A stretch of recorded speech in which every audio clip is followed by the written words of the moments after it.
Hey there, you're listening to the Girls Talking Life podcast, and I'm your host, Johanna. If you're like me, you love time with friends. I always leave feeling encouraged, inspired to try something different, or I've learned something new. So why not continue to grow even when we can't be with our girlfriends? We're not made to do life on our own. So in each episode of this show, I'll bring you a girl and her story to give you refreshing ideas to stir your soul. Let's walk this road together. Are you ready to talk life?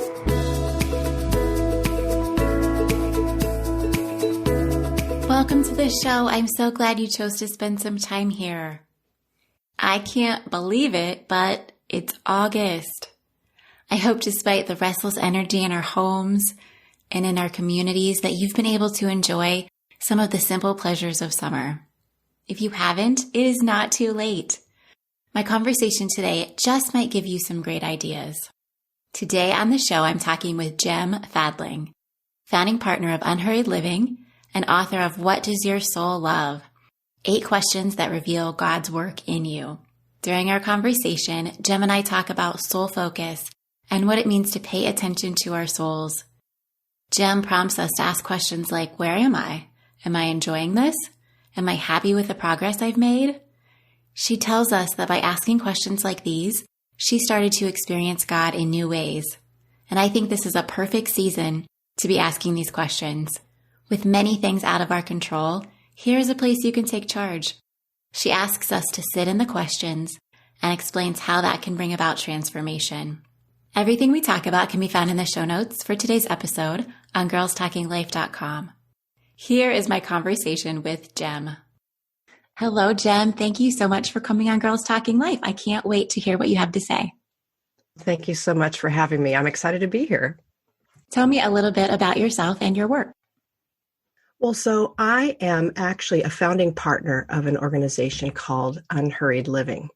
And we train leaders to live and work better with less hurry, which I suppose a lot of people can resonate with in this culture that we live in.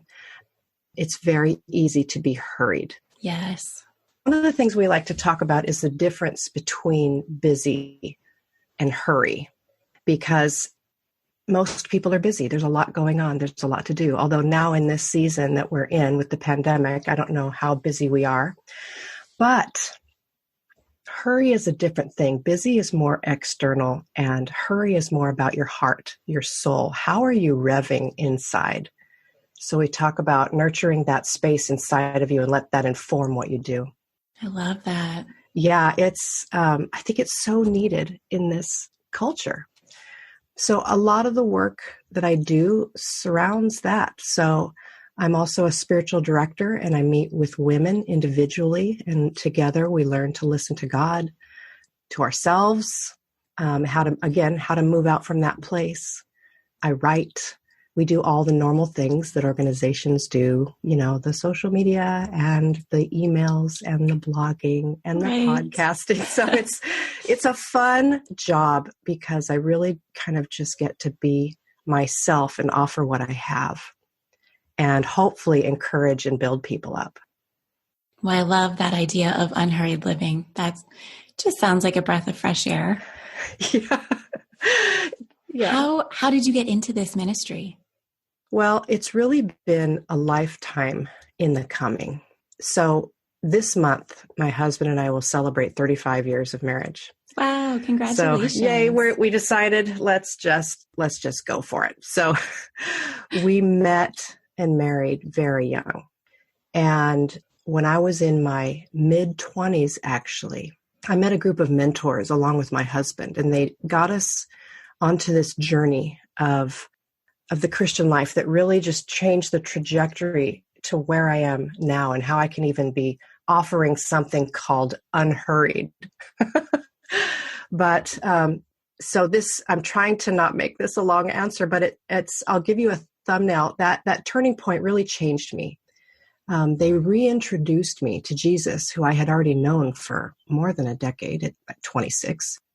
And I don't know, they brought in John 15, which I had somehow lost track of. And it says, I am the vine and you are the branches. Apart from me, you can do nothing.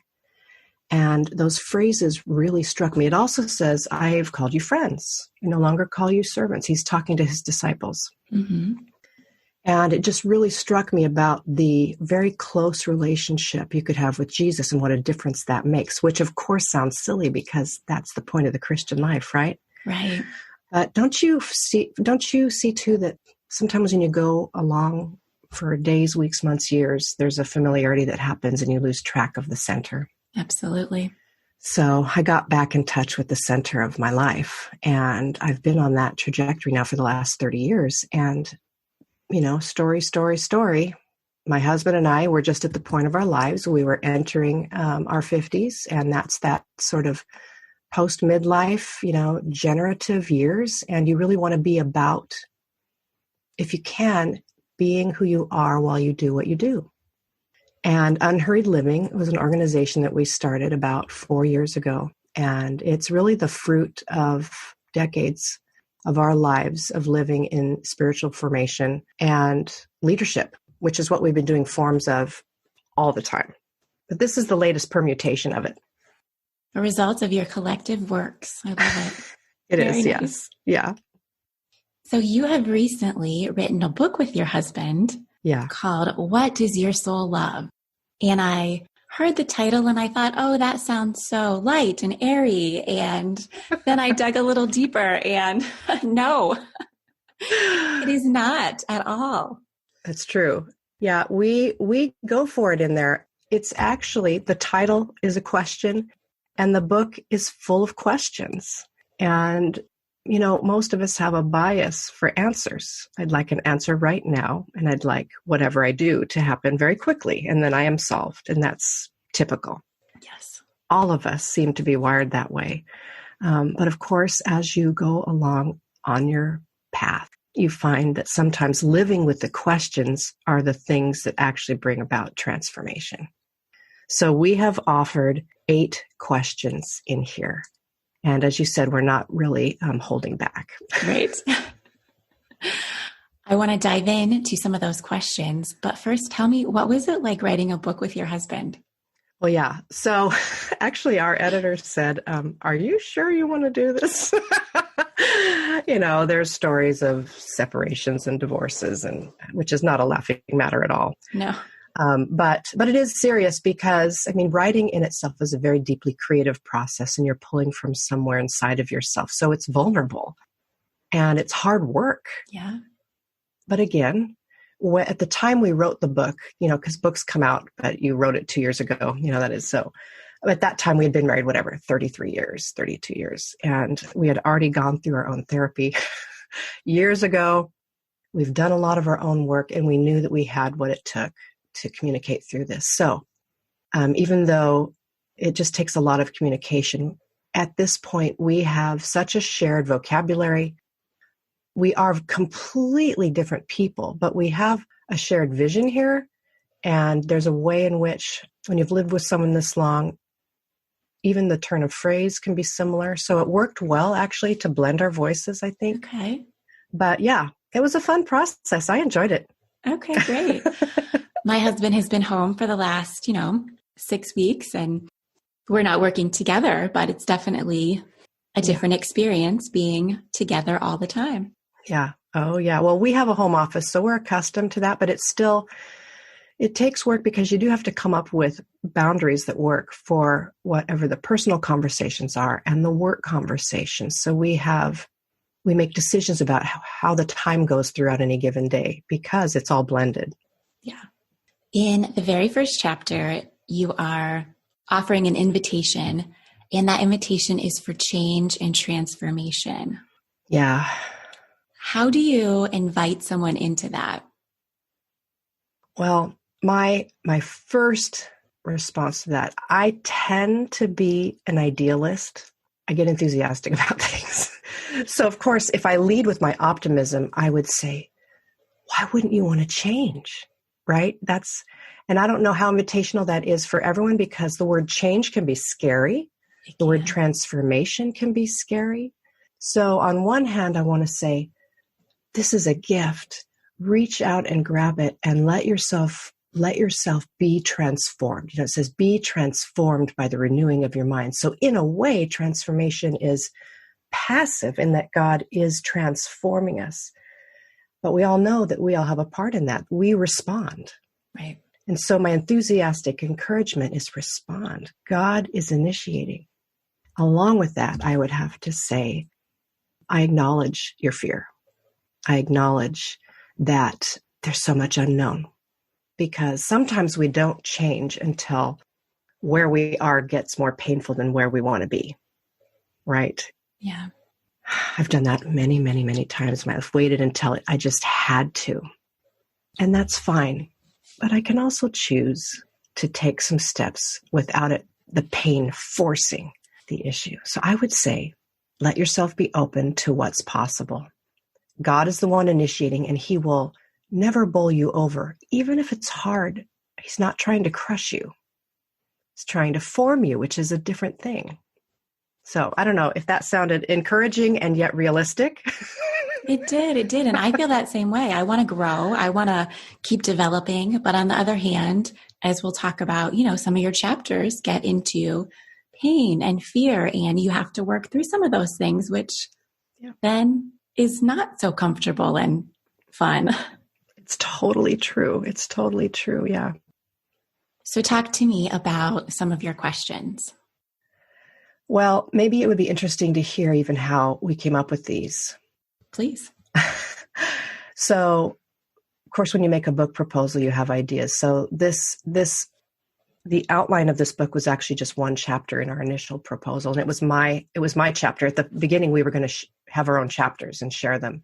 It ended up that we both wrote half of each chapter. But initially, this was my chapter, and it was because I had asked God many years ago. I was maybe in my early 40s, I suppose.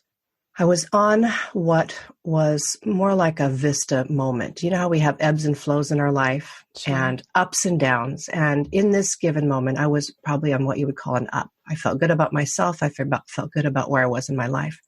So I asked God a question.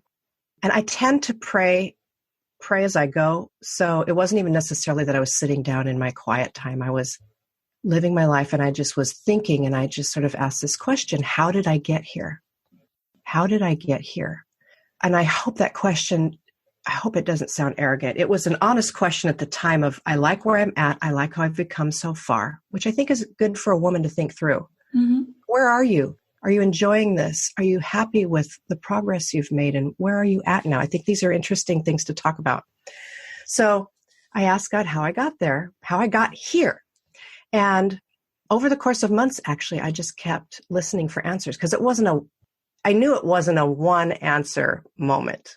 So I just kept listening. And these ideas of certain points in my life where transformation occurred just popped in, and I started writing them down. And they ended up being these themes, these 8 now that are in the book. I received them in slightly different forms. Some of them were statements, some of them were questions. The only one that actually stayed exactly as it was the title of the book, What Does Your Soul Love? That actually came as an insight. Sometimes when it's dry or you feel like you're in a desert time, it's not cozy, and it's just dry. You know what I'm talking about. Mm-hmm. And I was just struggling to find a way to be with God that felt familiar. And this idea of what do I love? What do I love to do?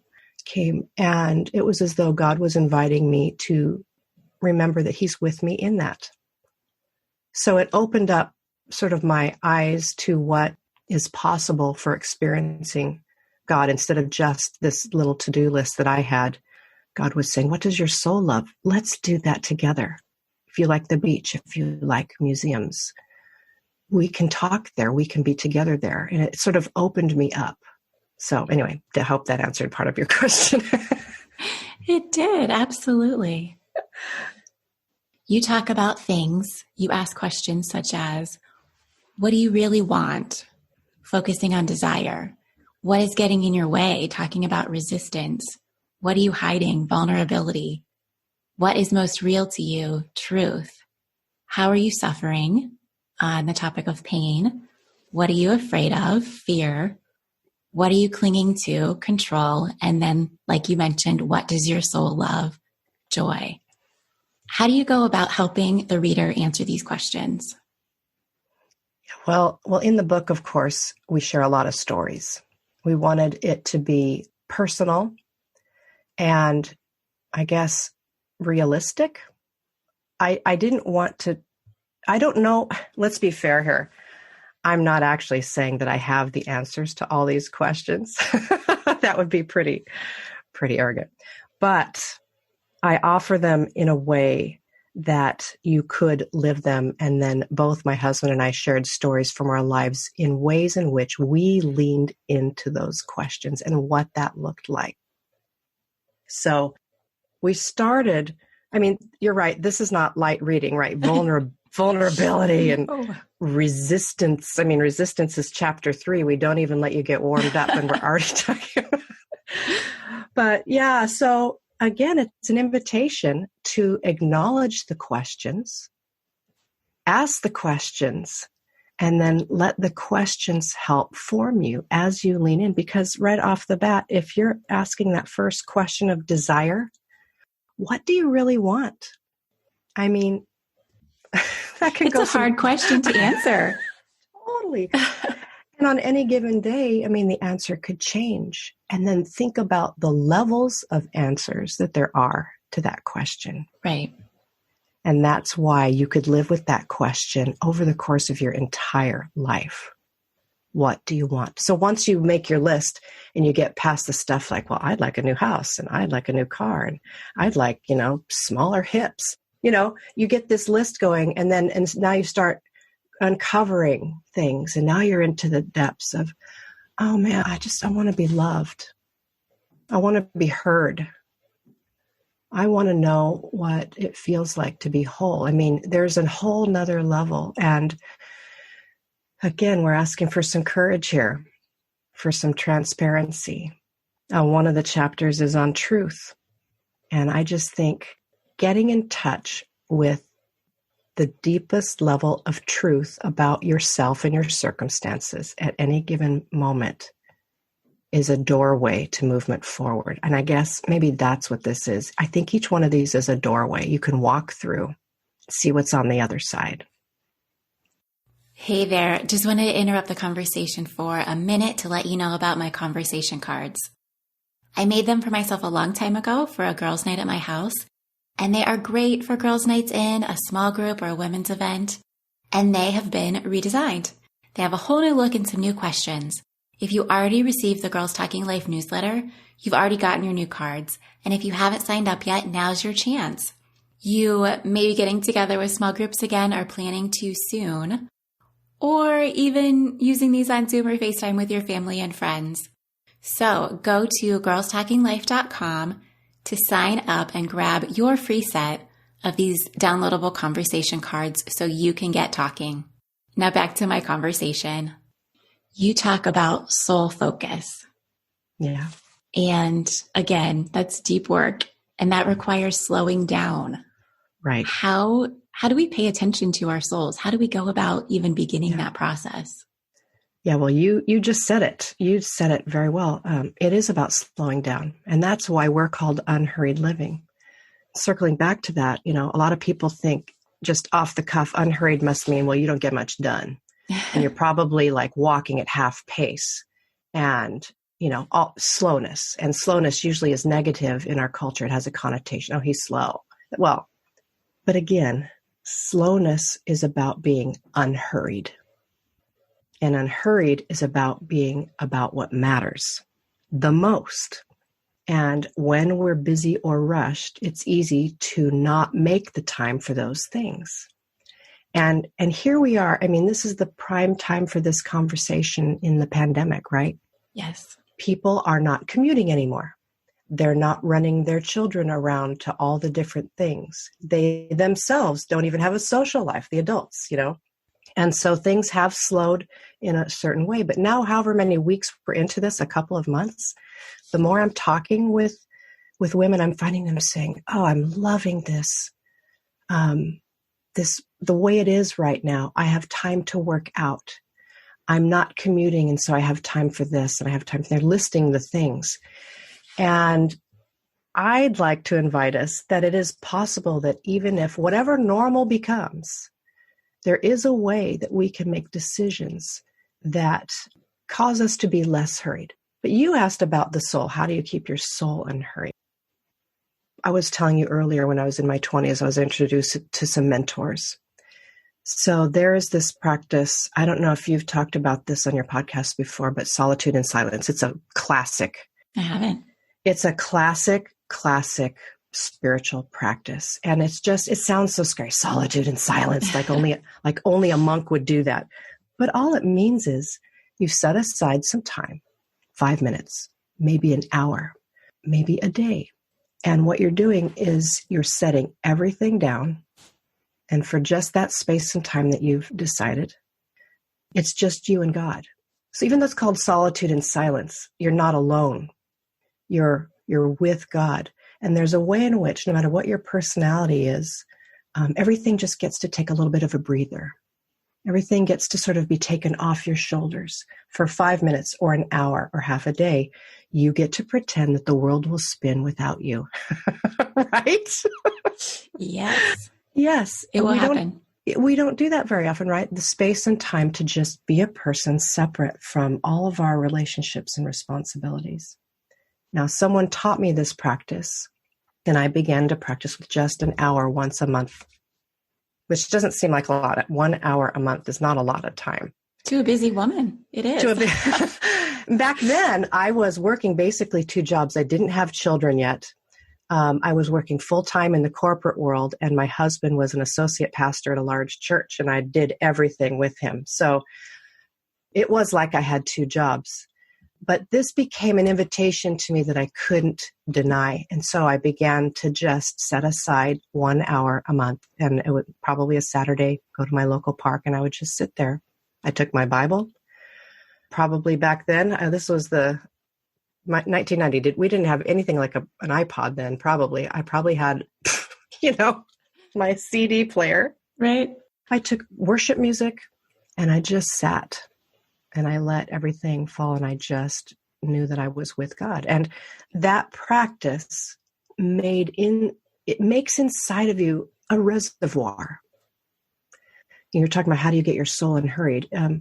That kind of practice makes a space inside of you that continues to grow over the years as you continue. And so maybe you can tell me, I don't know at this point for you, the way your life is, does that sound like that would be doable? I'm so accustomed to it. Sometimes I lose track of how doable that might sound. I do think that's doable. Yeah. Well, good. Yeah, I figured for a month, that's how I started. I was fitting it in amidst my busy things. But again, it creates an unhurried pace in your soul over time. Because in that hour, and sometimes it takes all the 55 minutes because our brains are spinning, our hearts are usually racing for all different reasons. It can take most of the hour for your body to just become where it is. But I'll tell you what, often in those last 5 minutes, I got to that relaxed point and I just sensed God's presence. And so that made a space within me, where I would now label that an unhurried space in my soul. Now, during your hour, are you talking to God, or is it just about relaxing and focusing and listening? Yeah, so I'll tell you realistically what happens, especially at first. It's mostly about batting away all the million thoughts that are going on in your mind. Okay. So ideally, the vision for it, of course, yeah. The vision is, I'm with God. God is with me. It's attempting to live the reality that we say we believe. It's the Christmas story, God with us, right? It's the Easter story, Jesus loving us so much that he died and then rose, and the freedom we have. So this hour is about remembering. It's about just being. We do a lot of doing. So ideally, your intention is what I'm saying. But what actually happens is your body stops, but your brain doesn't. So it can take quite a few minutes for your brain to even settle. That's why I say starting with an hour is good, just because it'll take sometimes half the time for the thoughts to quiet. And that's when you get to that space where you can actually, maybe sense something. I'm not promising what or will or will not happen in the time, but I do know that the practice itself is good for our body. It's good for our brains. It's good for our hearts. It's good for our souls. And then hold loosely what you expect from God. Hold on to the fact that being with is good, and let that change you. Again, we come back to that verse, be transformed. Right. Be transformed. There is a lot of processing that you may do as you walk through these chapters. Mm-hmm. At what point do you think it's more than I can handle on my own? At what point do you know that? Yeah. I think most of us have a built-in kind of a rudimentary knower, like, oh, okay, this is as far as I can go today on this. Now, when you hit that spot, it's good to do a check-in with yourself, though, to make sure that you're not stopping because of fear or resistance, right? Which we talk about in the book, but if you actually have hit a spot and you think you've touched on a nerve, let's say, at that point, I would recommend getting some form of help. You might have a really, really good friend that could just listen to you, your pastor. This is what spiritual direction is about, actually, meeting with people, listening to these depths of conversations and seeing if we can find, where's God in the midst? Where are you? What's going on here? If you can find a spiritual director or a coach, I would suggest getting help when you feel out of your depths. That's one thing to do. The other one, again, is just check in with yourself and see if you might be able to go a little deeper, but you're just afraid. And there might even be just a little processing that you need to do before you can go back to it. Of course. Yeah. Of course. I like to talk about, there's two kinds of paces at work here. There's the pace of grace and there's the pace of transformation. I think both of those paces are actually unhurried. It's another reason choosing an unhurried inside is useful, because it's the pace that we change. We don't change fast. I mean, some changes you can make fast, I'll grant you that, but usually they're external. But that deep stuff that's been building up over these last 30, 40 years of our lives, right? It's going to take a while to notice it, see it, let it unravel, begin a new pattern. So the pace of transformation is slower than we think, and that's okay. We don't need to beat ourselves up for how long it's taking. So yes, you're right. Stop when you need to. Yeah. And then pick it back up when you can. And you also say that we're not necessarily responsible for the change in us anyway. Right. God is initiating and God knows. And we have the joy on our best days. It's a joy to cooperate, to respond. Did you have any examples, any stories that you would like to share from the book, from the questions? Oh, let's see. Oh, there's so many stories. I don't know that we've gone there. Let's talk about pain. That's one of our light topics in here. Okay, dive in. This is one of the stories I actually like to share because it was one of the most transformative seasons of my life. And it came when I had the greatest physical pain I had ever experienced in my entire life, which is saying something because I had 3 cesareans. Oh. And that's a rough recovery. Yeah. And that was painful. But after all that, after my kids were growing up, they were younger than now, but I had a bout with some nerve pain that it started in my low back and went all the way down my left leg. And nerve pain, if you've never had it, I didn't know it existed. I didn't know about it. But nerve pain is another level of pain. It really did me in. I mean, the severity of the pain lasted less than a month, but it took 6 months of it becoming just every 2 weeks, it would just ease up a little bit. So I was in that severe pain. And as I was listening to this worship music, all I can do is describe this as God just meeting me. It was about 3 to 5 seconds while I was feeling this terrible pain. I also experienced what I would call a felt sense of the presence of God. You may have had moments like that in your life. They don't usually last very long, but you're in a holy moment, right? Mm-hmm. And I was shocked to experience that level of presence in the midst of what was the worst pain. Now, let's be fair again. Pretty much the whole time I felt this bad. It's not like I was like soaring on a cloud. Oh, I met with God and oh, he met me there. No, every day for weeks I was dealing with this pain and all that means. So the story I'm telling you now is me reflecting back and now telling the story from this side, right? It changed me because we don't often think of God being with us in our pain. We mostly want him to make it go away. And sometimes we even think, well, I'm being punished or God isn't seeing me right now or something. We think something negative about God because I'm suffering. Yeah. For me, it's felt as though God wanted to deepen that reality in me. And one way to do that was to show me that he was with me as I was suffering. Now, again, as I was in it, I wasn't necessarily processing all that, but I'll tell you what, from then on, when I got in my right mind and I could look back at it, I realized now when I go through something that's really hard, I am not alone. And most of us know that in our heads. But when you've encountered God in the actual pain, something changes deep within. You call it your heart, call it your soul. I don't know. There's a knowing. And so I guess my encouragement would be, don't ever think that God has left you if things are hard. There is a way in which he wants to be with you.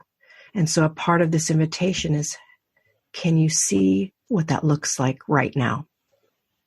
What does it look like right now that he's with you in it? Does that make sense? It absolutely does. Yeah.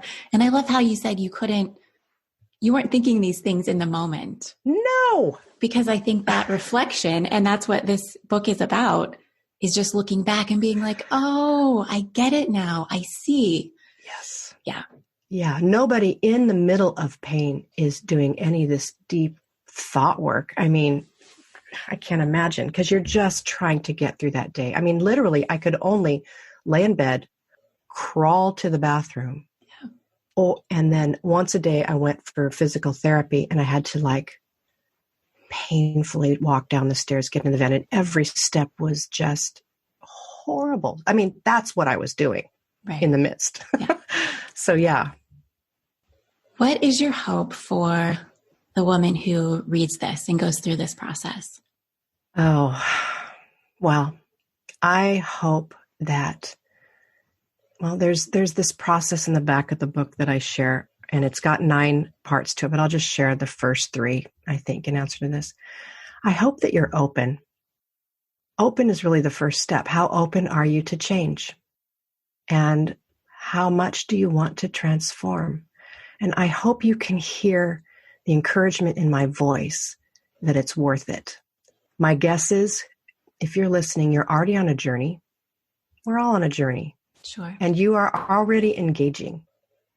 Or you wouldn't be listening to the wisdom that's coming from Johanna and her guests and trying to learn and improve and grow. So my guess is you're already a grower. I'm encouraging you to participate even more fully. Be more open. Don't be afraid to dig a little deeper and ask the next question. So openness is key. And once you're open, which you are, you begin to be more aware.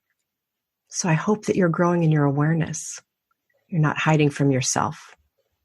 How once a day, could you notice God's presence with you? Once a day, could you notice something inside of yourself that you'd like to look at? And then, so you've got open, aware, and then willing. And then I would love for you to grow in your willingness to take whatever steps are before you. And the best way to go about any step you're going to take is small, simple, and gracious.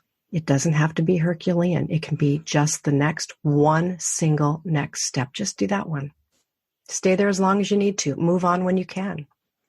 This is how we change. It's the pace of transformation. I love that, Gem. Thank you. Oh, you make it sound so realistic and reasonable and doable. Oh, good. Well, I'm see, what's funny is I'm an optimist. I'm an optimistic realist. I mean, I'm an optimist, but I want to be able to do something. And the only way you can do something is if you can understand it and take a step, right? Right. So, yeah. So that's how I like to do it for myself too. So anyway. Well, I know for me, this has been a recurring theme that I've noticed is it's time to examine some things. Mm-hmm. So your book and some other things that have come to mind or to my attention lately, I'm noticing that that's a theme. And I think it's time to be willing to dig deeper. Yes. Oh, I love it. And I'm glad you're using, you just picked up on some of my words, like noticing. In the book, at the beginning of every chapter is a word or two that I've defined. And I call them process words. And that's another thing I love about this book. There's process words for every chapter, and there's journal questions at the end of every chapter. So you can really go as slow as you want through this and dig in. But process words are great because they keep you moving. We use a lot of brake pedal words, just even in our thoughts. Yeah. But process words are words like notice, unfolding, the word and, right? Season. So those are not little throwaway because they're in italics and they're these little words at the beginning. Don't throw those away. Those process words to me are really important because if you start using them, you can start being more in a flow and not in a stop and go motion. If you use them, you can go, okay, I can keep going. I can keep going. I want to switch gears with you just a bit. Yeah. And I would love to hear about your favorites. Oh, yes. Well, this was fun to think about, actually. I'm like, what does my soul love? What do I love? So I don't know. I hope these fit in with what you normally have people share these. There are no rules. So here's 5 things that came to mind when I thought about things right now that I'm enjoying. So first of all, the first one is something I'm actually missing because of our, shelter in place. This isn't happening right now, but this is one of my favorite things. And my husband and I call it the Saturday walk and talk. Usually every Saturday we get up and we live near the beach where we're just, 20 to 30 minutes away from any number of lovely beach areas. Oh, nice. Yeah. So what we do is we get ourselves to one of our favorite little cities. We have breakfast and then we walk for at least an hour, sometimes more, along either a marina or a bluff or a path that's walking along the ocean. And we just talk about ours. Now, this is one of those boundaries I was telling you about. We try not to talk about work because it's Saturday. So That's the time where we get to talk about our own lives and our own feelings and our own thoughts. And so we help each other unpack what's going on. So nice. Saturday walk and talk. That's my favorite thing. I don't know if you guys have these back there. Do you have Trader Joe's? Oh, we do. That's my store, Gem. I had to give a shout out to Trader Joe's. I love Trader Joe's. I love the way my youngest son actually works at our local Trader Joe's, and they've been treating their employees really, really well during this time, protecting them. I mean, they gave them raises, they gave them discounts. I mean, they're treating them really good. They're protecting them physically. So all that to say, though, I just love their yummy, easy food. You can always rely on it, and you know that the chemicals that you don't want are not there, and so.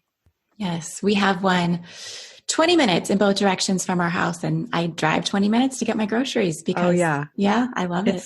Me too. Well, they're everywhere here. So I've got 10 minutes away every direction. Trader Joe's. And then another thing I'm loving right now is Amazon Prime Music, actually. Oh. I didn't really want to give a shout out to Amazon necessarily, but their Prime Music is really good. When I write especially, or when I'm doing content, and a lot of times I work in our living room, if I'm hearing sounds that are bothering me, I love to just put in my earbuds and I listen to relaxing music. And so some of the people that I like is Helen Jane Long. She does solo piano. David Ackerman does this beautiful guitar, and Dan Gibson has music, but with nature sounds in the background, so like the ocean or Nice. a lakeside or a creek going by. So anyway, that's my shout out to the music. That's a great one. I love turning on music. It just changes the mood. It does. Oh yeah. Well, I love a good girl power dance song too. But when I'm writing, that doesn't help me. Right. So, and then there's this app. It's called Pray As You Go. Pray As You Go. And it's actually crafted by the Jesuits in Scotland. But man, is it beautiful. It starts with beautiful worship music. Then there's scripture readings. There's always a scripture reading, and then they just ask really good questions, and then they give you time to think. So while they ask a question, they play music, and you get to pray. And so each one of these, every day this goes on, every single day of the week, except I think there's only one on the weekend. It's a beautiful way to just partake of some scripture and prayer with someone else sort of prompting you. So I love that. It's called Pray As You Go. And then this one may be a surprise. I don't know, but I'm going to give a shout out to Instagram. I've been really enjoying it lately. I have been making friends there. There are a lot of women out there who are putting out beautiful content, inspirational art, poetry, therapists, other spiritual directors, other authors who are they're sharing their wealth of wisdom. And I've just been connecting there. So if you can, I know there's two sides of a coin to Instagram. Sure. But it depends on who you follow. Right. So I choose. Right. I just choose the best. I follow a lot of really amazing people, and I've been learning a lot, and I've been making some friends there. So those are my 5. Those are great. Thank you so much for sharing them. Yeah. Gem, thank you for coming on today. I have truly enjoyed our conversation. I love the easiness with which you talk about kind of our daily lives and then take it so much deeper and make it this soul focus that is really attainable. Yeah. Yeah. Well, thank you. I'm glad that came across that way, because that's how I'm trying to live my life, which is I have a real life just like everyone else, and I'm trying to do my best just like everyone else. And so I like to encourage myself and others to engage God in our real lives.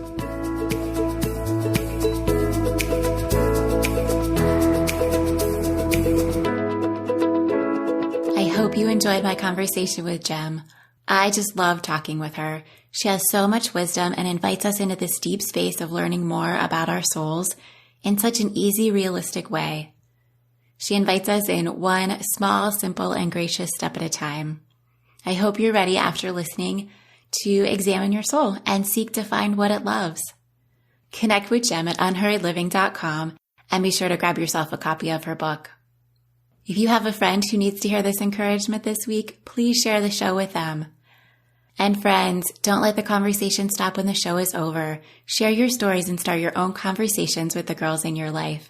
I'll see you back here in 2 weeks. Thanks for tuning in.